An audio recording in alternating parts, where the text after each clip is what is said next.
সদ্য হারিয়েছেন মাকে, তার ওপর ৮০ লক্ষ টাকার দেনা।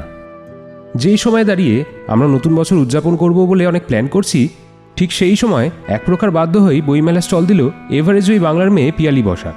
আগে হ্যাঁ, কথাতেই আছে দূর থেকে সব কিছুই ভালো লাগে, কিন্তু বাস্তবটা অত্যন্ত কঠিন। এই বাংলার মেয়ে যখন নতুন নতুন রেকর্ড করেছে, তখন তাকে নিয়ে কত মাতামাতি, খবরের কাগজে প্রথম পাতায় বড় বড় করে ছবি, সোশ্যাল মিডিয়া জুড়ে ভাইরাল ভিডিও। কিন্তু আজ যখন দেওয়ালে তার পিঠ থেকে গেছে, তখন তার পাশে আর কেউই নেই। তিনি বাংলা তো বটেই, গোটা দেশকে গর্ব করার মতন উপহার দিয়েছেন বারবারই। মাউন্ট এভারেস্ট চড়েছেন সামান্যতম অক্সিজেনের সাহায্যে। অন্নপূর্ণা, মাকালুর মতন 6টি 8000 মিটার উচ্চতার শৃঙ্গ জয় করেছেন তিনি। সেই পিয়ালি বসাক, যার কথা লোকে এক নামেই চেনে।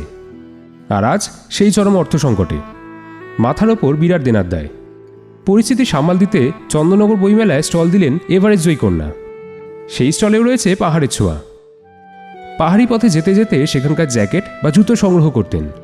সেগুলো বিক্রি করেই কিছু লাভের আশায় স্টলে বসেছেন পিয়ালি নিজেই। সঙ্গে থাকছেন বোন তমালি বসাকও।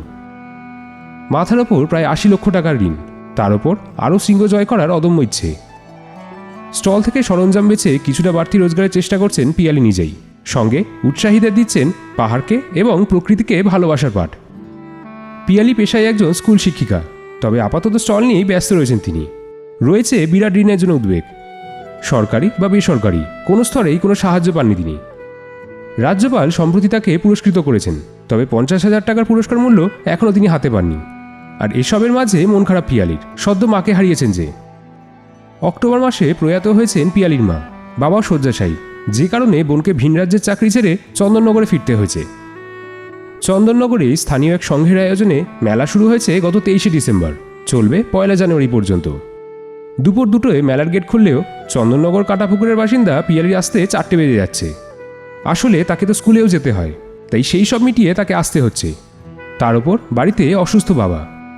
পিয়ালি জানিয়েছেন, গত নভেম্বরেই রাজ্যপাল তাকে পুরস্কৃত করেছেন, 50,000 টাকা মিলবে, কিন্তু এখনও হাতে আসেনি সেই অর্থ। সরকারি বেসরকারি ব্যাংক মিলিয়ে প্রায় 50 লক্ষ টাকার ঋণ রয়েছে। পাশাপাশি গত মে-জুন মাসে অন্নপূর্ণা ও মাকালু শৃঙ্গ জয় করেছেন তিনি। এর মধ্যে মাকালুর জন্য আয়োজক সংস্থা পাবে 30 লক্ষ টাকা, তাই সব মিলিয়ে 80 লক্ষ টাকার ঋণ ভার এখনও। তবে পিয়ালি স্টলে বিক্রি কম, গল্প শুনতে বেশি মানুষ আসছেন তার কাছে।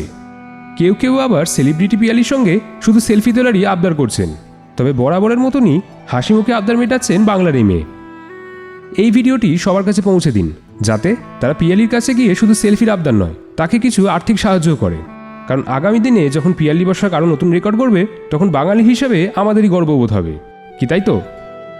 নানা বিষয়ের উপর ভিডিও দেখতে হলে এই পেজটি ফলো করুন।